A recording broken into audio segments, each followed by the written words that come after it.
So, when markets were sluggish, manufacturers took advantage of the situation by putting out work to weavers desperate for employment at any price, thereby compelling them to manufacture great quantities of goods at a time when they are absolutely not wanted.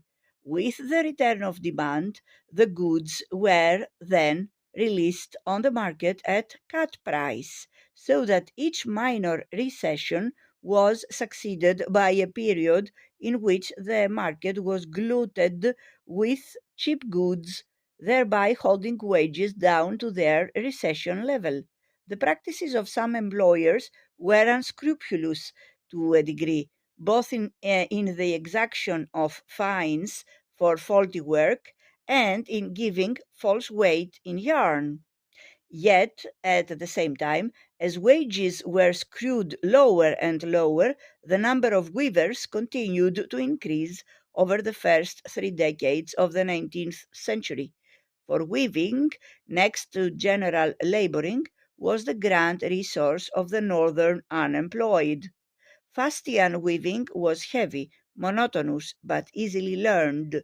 Agricultural workers, demobilized soldiers, Irish immigrants all continued to swell the labor force. The first severe general reductions took place at the turn of the century.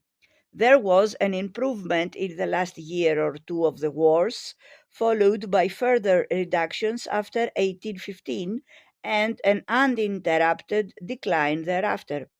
The weavers' first demand from 1790 onwards was for a legal minimum wage, a demand supported by some employers as a means of enforcing fair conditions of competition upon their less scrupulous rivals.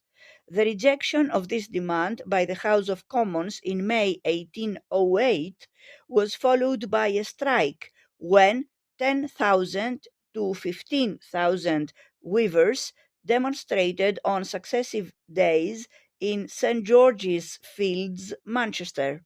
The demonstration was dispersed by the magistrates with bloodshed, and the full vindictiveness of the authorities was revealed by the state prosecution and imprisonment of a prominent manufacturer, Colonel Joseph Hanson of the Volunteers, who had supported the minimum wage bill for the crime of riding among the weavers